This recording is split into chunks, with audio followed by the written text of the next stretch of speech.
The newest howitzer of the Ukrainian Armed Forces, the 2P-22 Bohdana-B, was captured in action on the front line for the first time. The 155mm howitzer was developed back in 2023. It is a trailer version of the 2S-22 Bogdana self-propelled gun. Recently, Russian public groups posted footage on the internet of a Russian Armed Forces drone striking a new howitzer of the Ukrainian Armed Forces. Forbes reports Analyst Andrew Perpetua was the first to identify the howitzer that was hit by the Russian drone. The source writes that at the beginning of 2022, the Ukrainian Armed Forces had about 500 towed self-propelled guns. Up to 200 howitzers were lost during the fighting. Since 2022, Ukraine's allies have supplied Kiev with about 400 towed self-propelled guns. In fact, it turns out that the West supplied only 200 self-propelled guns, and this number is too small to hold the entire front line. Moreover, Ukraine was armed with 152 and 122mm howitzers, while the West produces 155mm artillery shells. Kiev aims to standardize its artillery on Western calibers from 2022 to align its artillery doctrine with Western doctrine and ensure that Ukraine can use European supply chains for its ammunition needs. Even before 2022, the Ukrainian industry managed to develop its own first 155mm howitzer. These were 10-ton Bogdana howitzers, which were mounted on a truck chassis. Already in 2023, the Kramatorsk heavy machine tool plant launched the production of the 2S-22 Bohdana self-propelled gun. Since then, up to 150 self-propelled guns have been produced, 20 of which have already been lost in combat. Initially, the Bogdans were mounted on a 6-wheel chassis of the KRAZ-6322 truck. To simplify and reduce the cost of production, the Kramatorsk plant released another towed version of the Bogdan, borrowing the wheeled carriages from the old Soviet howitzer 2A36 Giatsint-B.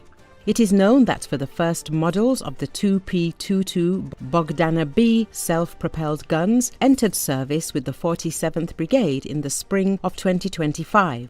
Thus marking the ongoing evolution of the Ukrainian Artillery Corps in line with the Western model. But even with experienced crews, the new guns are not immune to the same dangers that plagued the old guns. It was only a matter of time before one of the new 2P-22s fell victim to a drone. Luckily for the Ukrainians, the Kramatorsk plant is now one of the largest howitzer manufacturers in the world, churning out new artillery pieces at a rate of dozens of units per month, meaning more 2P-22s are on the way. So Ukraine deploys Hell cannons to the front and Russian positions are crushed one by one.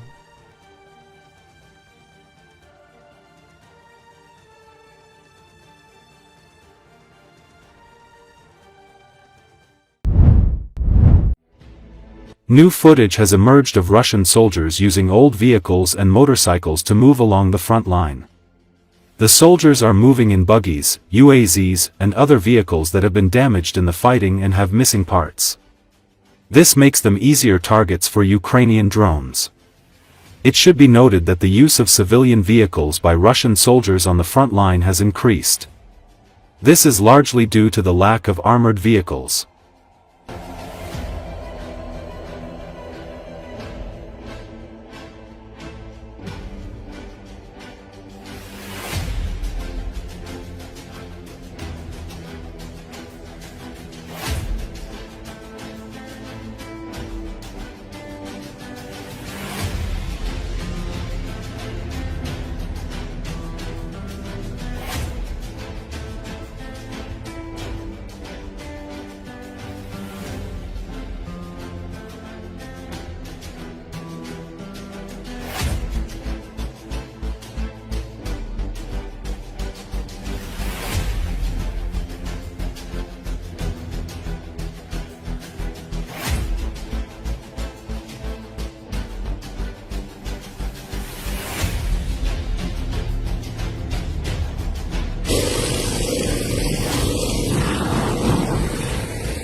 Following the DPRK military, Cuban and Venezuelan troops may take part in the conflict on Russia's side. This point of view was expressed by political scientist Alexei Chadayev.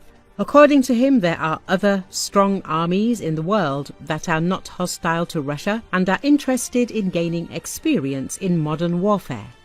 The Cuban army immediately comes to mind. After all, 500,000 people. It is clear that if they did not have this armed force, the second in the New World, then America would have already raked everything in.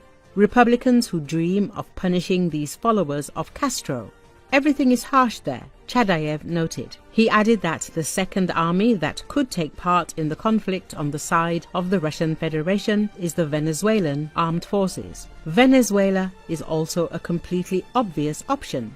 And it also doesn't have the weakest army, and in general it also has serious opponents, both in the West and in the East, the political scientist emphasized. But with Iran, according to him, the situation is much more complicated, since the country is currently in a rather complicated internal situation. It is worth noting that in the case of the Islamic Republic, not everything is so obvious, also because Tehran is now actively preparing for a possible confrontation with the United States and Israel. And it is currently not possible to count on the fact that the Iranian military can take part in the conflict in Ukraine on the side of the Russian Federation.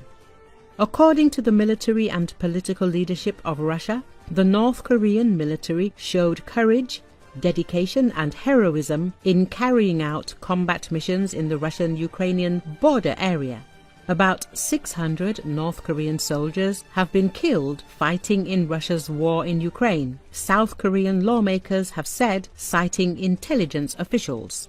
Speaking after a closed-door briefing by the National Intelligence Service, Lee Seong-kwon and Kim Byung-ki told reporters that an estimated 4,700 North Koreans had been killed or injured so far in the war. Lee and Kim, who co-chair the legislature's Intelligence Committee, made their comments 2 days after Pyongyang confirmed for the first time that it had sent troops to Russia to support Moscow's war. In a report by the official Korean Central News Agency, North Korean leader Kim Jong-un was quoted as saying he had ordered the deployment of troops to annihilate and wipe out the Ukrainian neo-Nazi occupiers and liberate the Kursk area in cooperation with the Russian armed forces.